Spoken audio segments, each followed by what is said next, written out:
La muerte del Papa Juan Pablo II fue uno de los eventos más impactantes en la historia moderna. Sin embargo, las palabras silenciosas que pronunció en su lecho de muerte dejaron al mundo en estado de asombro. Vamos a explorar las últimas palabras de uno de los líderes más grandes de la Iglesia Católica. El rol de Papa ha sido siempre considerado como uno de los más altos y espirituales dentro del cristianismo. El Papa es visto como el líder supremo de la comunidad cristiana católica, y Juan Pablo II fue un hombre que ocupó este cargo, liderando a la Iglesia y gobernando el Estado del Vaticano desde 1978 hasta su fallecimiento en 2005. Su impacto en el mundo fue inmenso, siendo el primer Papa no italiano en más de 400 años y convirtiéndose en una de las figuras más influyentes del planeta. ¿Cuáles fueron las impactantes palabras que pronunció sobre el fin de los tiempos en sus últimos momentos? ¿Podría haber revelado un mensaje crucial para la humanidad? Acompáñenme en esta inquietante historia. El Papa Juan Pablo II, un hombre profundamente espiritual y reverenciado, fue visto como alguien muy cercano a Dios. La comunidad católica escuchaba atentamente sus enseñanzas, convencidos de que hablaba con la sabiduría divina. El Papa era muy espiritual y reverenciado entre la comunidad cristiana. Se lo percibía como el hombre más cercano a Dios. La comunidad católica siempre escuchó sus dictados y mandatos, creyendo que lo que decía venía directamente de la boca de Dios. En sus últimos días, el Papa reveló algo que podría cambiar el curso de la historia de la humanidad. Con las últimas fuerzas que le quedaban, el Papa logró redactar unas cartas que se dice contienen acontecimientos futuros. Pero eso no es todo. Justo antes de su muerte definitiva, dijo algo extraño. Se cree que el Papa escapó de la muerte en múltiples ocasiones. Como líder espiritual, estuvo bajo el intenso cuidado y protección de Dios Todopoderoso. Si recordamos bien nuestra historia, el 31 de mayo de 1981, el Papa Juan Pablo II fue atacado a tiros en la Plaza de San Pedro en la Ciudad del Vaticano. Esto provocó pánico entre los católicos, que temían que la muerte de su líder espiritual hubiera llegado tan rápido. Afortunadamente el Papa no murió, pero sí resultó gravemente herido, lo que le provocó una hemorragia intensa que parecía muy mortal. El hombre que intentó asesinarlo, Mehmet Ali Akka, fue reprendido y condenado a cadena perpetua. Curiosamente, el Papa Juan Pablo II pidió al presidente italiano que perdonara al culpable. A petición del Papa, Mehmet Ali Akka fue deportado a Turquía en el año 2000. Años después, el asesino se convirtió al catolicismo romano. Incluso después de ese tiempo, la vida del Papa Juan Pablo II siempre estuvo en riesgo, pero él se mantuvo firme en la fe, cumpliendo el propósito de su llamado y enseñando al pueblo católico romano el camino de Dios. El Papa Juan Pablo II defendió los valores y las normas del verdadero cristianismo. ¿De dónde provenía este hombre extraordinario que podía ver lo que sucedería en el futuro? El Papa Juan Pablo II nació el 18 de mayo de 1920 en Wadowice, Polonia. Perdió a su madre a la tierna edad de 9 años y perdió a su hermano mayor 3 años después.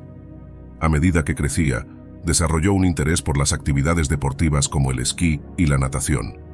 También se dedicó a la docencia. En 1938, continuó su carrera académica al inscribirse en la prestigiosa Universidad de Cracovia, donde decidió estudiar teatro y poesía. Sin embargo, la búsqueda del conocimiento académico se vio truncada porque los nazis atacaron el país y obligaron a la universidad a cerrar al año siguiente. El interés del Papa Juan Pablo II comenzó a orientarse hacia una vertiente más espiritual y decidió hacerse sacerdote. Juan Pablo se inscribió en un seminario fundado por el arzobispo de Cracovia. Esto le dio un rayo de esperanza, ya que encontró algo en lo que podía centrarse en tiempos de guerra. Finalmente completó sus estudios religiosos en el seminario y fue ordenado sacerdote en 1946. La búsqueda de conocimiento intelectual del Papa Juan Pablo II no terminó cuando se convirtió en sacerdote. Se trasladó a Roma para completar su doctorado en estudios teológicos. Tras finalizar su doctorado, el Papa Juan Pablo II regresó a Polonia en 1948, donde prestó servicios en varias parroquias de Cracovia. Sus cualidades eran fácilmente reconocibles y finalmente esto condujo a su nombramiento como obispo de Ombí en 1958. 6 años más tarde se convirtió en arzobispo de Cracovia. Considerado uno de los principales pensadores de la Iglesia, El Papa Juan Pablo II participó en el Segundo Concilio Vaticano, conocido como Vaticano II. El concilio se encargó de revisarla, patrocinado por la Biblia Ilustrada para niños. Si quieres enseñar a tus hijos sobre la Biblia de una manera divertida y educativa, nuestra Biblia de dibujos es perfecta para ti. Esta Biblia ilustrada con coloridos dibujos cautivará a tus pequeños mientras aprenden sobre las enseñanzas y las historias de la fe cristiana. Por solo $3 puedes adquirirla de forma segura en la plataforma Hotmart. Encuentra el enlace de compra en la descripción de este video y adquiere tu copia de la Biblia Ilustrada para niños hoy mismo. Haz que aprender sobre la fe sea una aventura emocionante para tus hijos. Doctrina de la Iglesia, y este proceso comenzó en 1962, tras lo cual se programaron las sesiones posteriores en los años siguientes. Como miembro del Vaticano II, Juan Pablo II contribuyó en gran medida a ayudar a la Iglesia a encontrar su posición y propósito en el mundo moderno. Fue nombrado cardenal en 1967 por el Papa Pablo VI. En 1978, el Papa Juan Pablo II se convirtió en el primer Papa no italiano en más de 400 años y uno de los papas más jóvenes de la historia. Asumió el cargo el tercer día del segundo cónclave papal, convocado tras la muerte del anterior Papa, Juan Pablo I, que solo ejerció su pontificado durante 33 días. Juan Pablo II viajó por todo el mundo, visitando más de 100 países para predicar el mensaje de fe y paz de nuestro Señor Jesucristo. Sin embargo, su nuevo cargo no estuvo exento de desafíos. Continuó firme a pesar de haber sido amenazado en varias ocasiones. Fue un símbolo de paz y fe, y se aseguró de que estos valores llegaran a los corazones de todos los católicos romanos del mundo. El Papa Juan Pablo II fue un defensor vocal de los derechos humanos. A menudo hablaba de los sufrimientos que se vivían en otras partes del mundo. Era un hombre apasionado al que nunca le gustó ver sufrir a sus semejantes en ninguna circunstancia. Por eso, siempre enviaba ayuda a países azotados por el sufrimiento y la pobreza constantes. A lo largo de la década de 1980, el Papa continuó viajando y haciendo apariciones en eventos internacionales. Esto demostró su dedicación a la Iglesia Católica Romana y a los cristianos de todo el mundo. A medida que se acercaba la década de 1990, las cosas comenzaron a tomar un cariz negativo. El primer problema de salud grave se produjo en 1992, cuando le extirparon un tumor intestinal menor. Esta operación, aunque exitosa, marcó un punto de inflexión. Le siguieron varias emergencias en 1993 y 1994.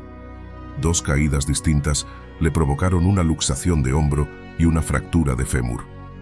Estos episodios, aunque aparentemente inofensivos, indicaban una pérdida de agilidad física.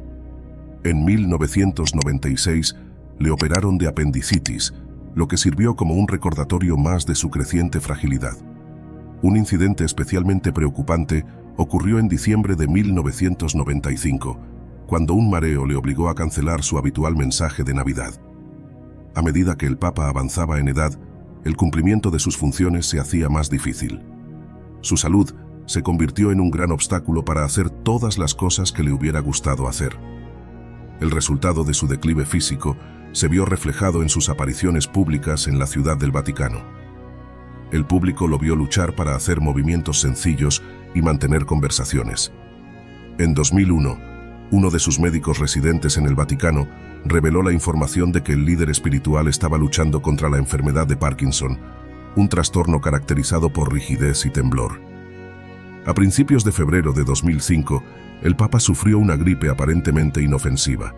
Sin embargo, lo que comenzó como una gripe común se convirtió en algo más peligroso.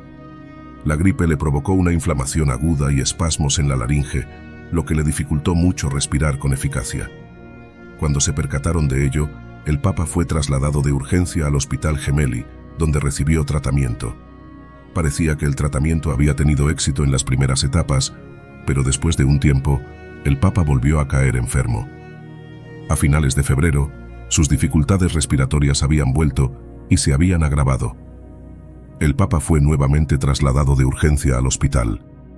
Esta vez, los médicos confirmaron que su situación se había deteriorado drásticamente. Por lo tanto, el Papa se sometió a una traqueotomía que es una operación quirúrgica que requiere que el cirujano abra un orificio en la tráquea para desviar la vía aérea que ha sido bloqueada. Este procedimiento tenía como objetivo ayudar al Papa a respirar de manera eficaz. Sin embargo, también trajo consigo varias consecuencias. El proceso quirúrgico le impediría cualquier tipo de comunicación verbal. Este era un día por el que nadie rezaba. Su voz, que se utilizaba para pronunciar bendiciones entre los cristianos, ahora iba a quedar silenciada por el resto de su vida. En muchas ocasiones se vio al Papa usar gestos con las manos para comunicarse. En una ocasión, tuvo que dirigirse a la gente desde la ventana de su hospital. Debido a su incapacidad para hablar, entonces simplemente les hizo un gesto con la mano, una imagen que hizo que las lágrimas corrieran por las mejillas de muchos creyentes. El 20 de marzo, Domingo de Ramos, el Papa hizo otra aparición. Su frágil cuerpo fue visto agitando una rama de olivo ante los peregrinos reunidos en la Basílica de Santa María la Mayor. La imagen del Papa provocó escalofríos en muchas personas que se habían reunido desde lejos y cerca para ver al líder espiritual católico. Para aumentar la incertidumbre que ya se había instalado en el corazón de muchos, después de 2 días surgió un informe de que el Papa no estaba respondiendo al tratamiento médico. Su salud estaba llegando al límite y el resultado era muy incierto. Su estado de salud siguió deteriorándose y se fue desmoronando poco a poco. A partir de ese momento, solo podía empeorar. No había esperanzas ni siquiera por parte de los mejores médicos. A finales de marzo de 2005, los detalles sobre el estado de salud del Papa habían dado la vuelta al mundo, provocando todo tipo de reacciones. La Iglesia quedó en completo silencio y la ansiedad se agravó. Había llegado el momento de que finalmente abandonara este mundo y estuviera con Dios. Había cumplido su misión en la tierra. Tras una serie de problemas de salud y crisis nerviosas, la muerte del Papa se había vuelto inevitable. La siempre bulliciosa ciudad del Vaticano se había convertido en un lugar de silencio y reflexión. Muchos líderes espirituales dentro de la comunidad católica habían comenzado a preguntarse cuál sería la siguiente fase si el Papa moría. El 31 de marzo, alrededor de las 11 de la mañana, ocurrió algo aterrador. El Papa decidió asistir a misa en su capilla privada. Sin que él ni los funcionarios del Vaticano lo supieran, otra catástrofe sanitaria estaba a punto de ocurrir. Una vez más, el Papa intentó cumplir con su deber, pero un repentino y violento ataque de escalofríos lo invadió, acompañado de fiebre. Este incidente contribuyó a una debilitante infección del tracto urinario. Los males se fueron acumulando. Su cuerpo se estaba rindiendo y todos los sistemas del organismo del Papa estaban bajo un severo ataque. Los médicos del Vaticano entraron en acción, administrando dosis de antibióticos para combatir la infección, pero todos los esfuerzos fueron en vano. El cuerpo se había degenerado tanto que los medicamentos no eran capaces de curar la enfermedad. La infección había crecido tanto que se convirtió en una afección potencialmente mortal conocida como sepsis, una situación en la que el sistema inmunológico del cuerpo se descontrola, causando inflamaciones y fallos orgánicos. A pesar de que el Papa estaba al borde de la muerte, se tomaron decisiones para suspender todo tipo de medicación. Sin embargo, un grupo de médicos muy capacitados se unió a él para ayudarlo a respirar. El Hospital del Vaticano quedó disponible para que otras personas recibieran atención médica. Sin embargo, la cama del apartamento papal se había convertido en un lugar de descanso permanente para el Papa Juan Pablo II. En ese momento, todo era posible. El estado actual del Papa se había extendido como un reguero de pólvora y la gente esperaba oír el anuncio de su fallecimiento. La gente también se había reunido en los alrededores del Vaticano para ofrecer sus palabras de oración por la preservación de la vida de uno de los mayores líderes espirituales que han caminado sobre la faz de la tierra. El 2 de abril de 2005 se produjo la tragedia. El Papa Juan Pablo II murió pacíficamente en su apartamento del Vaticano a las 9:37. Faltaba un mes y medio para que celebrara su 85 cumpleaños. Se supo que el Papa había muerto en oración, de cara a su ventana. Su mano derecha se movía en el aire como si estuviera saludando a la multitud reunida en la plaza de San Pedro. Testigos que lo vieron morir explicaron que exhaló su último suspiro cuando intentó decir «Amén». El brillo de una tercera luz en el apartamento papal fue un gesto para señalar el fallecimiento del Papa. Su muerte fue confirmada cuando la señal de un electrocardiograma permaneció plana por más de 20 minutos. el Papa pasó su último día buscando el rostro de Dios y escribiendo diferentes cartas a las iglesias. Algunas de esas cartas esconden verdaderos misterios que el Papa conocía. El Vaticano ha elaborado ahora un estudio oficial meticulosamente detallado que abarca las últimas semanas de Juan Pablo II.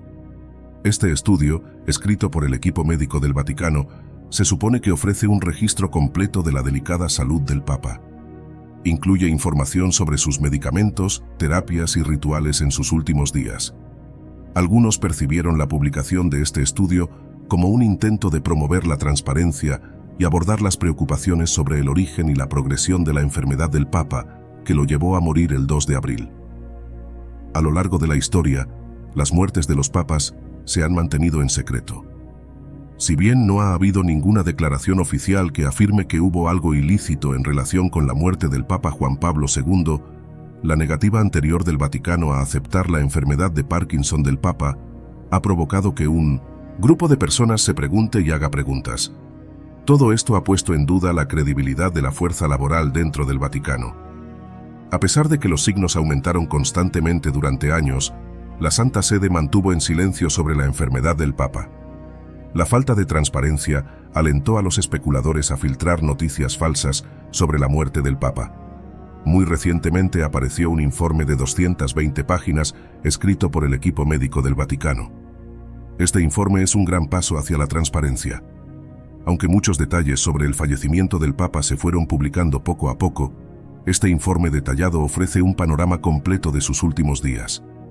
Analiza los cambios en su estado de salud, sus intervenciones médicas y sus rutinas cotidianas. El informe, disponible en la librería Editrice Vaticana, la editorial de la Santa Sede, nos cuenta más sobre el compromiso del Vaticano de garantizar una visión más transparente de lo que sucede en la Ciudad del Vaticano. El libro publicado recientemente es un complemento al Diario Oficial del Vaticano y funciona como un diario médico utilizado para registrar cuidadosamente los acontecimientos que ocurrieron durante las últimas semanas del Papa Juan Pablo II. Cada publicación está cuidadosamente marcada con fechas importantes, comenzando por el 31 de enero, cuando la oficina de prensa del Vaticano sorprendió al mundo católico al anunciar la suspensión de las audiencias papales debido a los síntomas de enfermedad del Papa. A partir de ese importante día, el libro es un relato conmovedor de los problemas de salud del Papa. También se detalla cómo respondió el Papa al tratamiento que le brindó el personal médico en la Ciudad del Vaticano. Se registra el número de días que el Papa estuvo en su apartamento de la Ciudad del Vaticano, su deterioro gradual de salud y las 2 veces que estuvo hospitalizado. En cuanto a la segunda hospitalización, se registró el evento de una cirugía realizada en su garganta. También se registraron detalles de cómo un tubo de respiración evitó el procedimiento normal de respiración. La fecha se rastreó hasta el 24 de febrero para una lectura e investigación concisas. El libro también da cuenta de la dieta nutricional que siguió el Papa hasta su último momento. Parece que no se ha omitido ningún detalle singular, pero ¿hasta qué punto son ciertas las palabras escritas en el libro? Las extensas crónicas de estos acontecimientos no impiden la difusión de noticias falsas, rumores y conspiraciones, pero ayudan a restringir y filtrar la información que se difunde entre la gente del mundo sobre asuntos que conciernen al oficio papal. Se puede admitir que es un paso en la dirección correcta en lo que se refiere al control de la información que sale del Vaticano. En cuanto al informe, el libro registra algo significativo. 6 horas antes de la muerte del Papa, las personas enviadas para ayudarlo notaron una pequeña chispa de energía en Juan Pablo II. Hablaba en su polaco natal con una voz débil debido a la enfermedad. Aunque murmuradas y apenas audibles, las palabras fueron claras. «Dejadme ir a la casa del Padre». Muchos interpretaron esto como una declaración llena de fe y esperanza.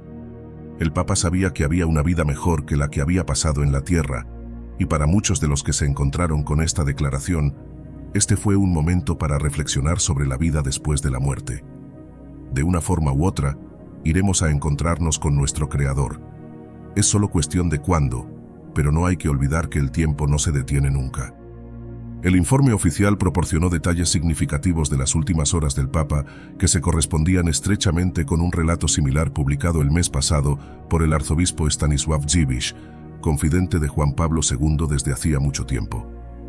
Durante una aparición en la televisión italiana, el arzobispo Dziwisz describió una conversación con una monja que había estado presente junto a la cama del Papa. Según una de las monjas que asistió al Papa Juan Pablo II, este hizo una súplica genuina en polaco a pesar de que tenía la voz debilitada por la enfermedad.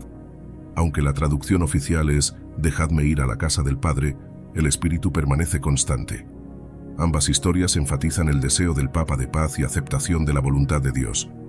Durante su pontificado, promovió la misericordia divina como fuente de esperanza y perdón.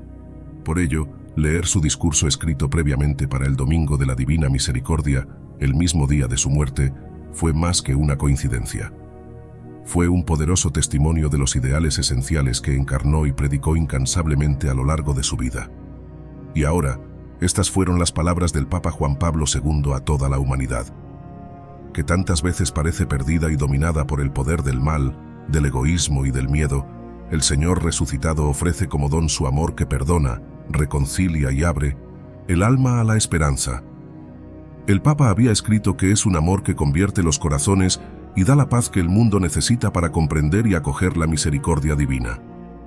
El Papa Juan Pablo II comentó el Evangelio del Domingo de la Divina Misericordia en un mensaje profético escrito antes de su muerte. El capítulo describe a Cristo resucitado apareciéndose a sus apóstoles con las mismas heridas que le infligieron durante la crucifixión. El Papa habló de las heridas de Jesús, refiriéndose a ellas como heridas gloriosas en lugar de marcas de sufrimiento. Explicó además la importancia de las heridas como expresión física de la misericordia eterna de Dios. Sostuvo que estas heridas eran una invitación para que el apóstol Tomás, que dudaba, tocara y confirmara la realidad de la resurrección. El Papa Juan Pablo II relacionó estas cicatrices corporales con el enorme amor de Dios. Esas gloriosas heridas, escribió, revelan la misericordia de Dios, que amó al mundo y le dio a su Hijo unigénito. Esta profunda declaración enfatiza la creencia primaria del Papa de que el amor de Dios trasciende el entendimiento humano y se manifiesta más plenamente en actos de perdón y compasión.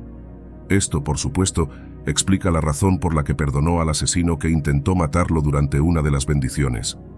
El Papa pronunció una oración que decía: Señor, que con tu muerte y resurrección revelaste el amor del Padre, creemos en ti y con confianza repetimos hoy: Jesús, en ti confío, ten misericordia de nosotros y del mundo entero.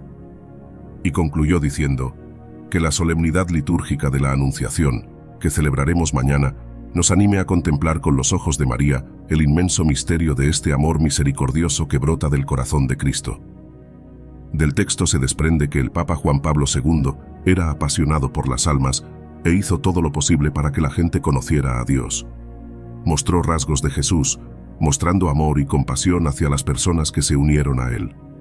A pesar de ser el hombre más poderoso del Vaticano, el Papa nunca utilizó su cargo como un medio para aprovecharse de nadie. Muchos han escrito sobre su estilo de liderazgo, afirmando que era autocrático y severo. Otros mencionan que era un poco testarudo, pero independientemente de lo que se pudiera pensar, las cualidades de liderazgo del Papa eran dignas de emulación. Era un símbolo de paz y unidad, un amante de Dios y de los hombres. Pero la pregunta sigue en pie. ¿Cuál fue exactamente el motivo de las palabras del Papa Juan Pablo II? Desde el primer texto lo vemos abordar el mal que hacen los hombres y hablar abiertamente sobre los gobiernos del mundo. Reprendió y condenó ciertas acciones, una de las cuales fue la cuestión de la homosexualidad.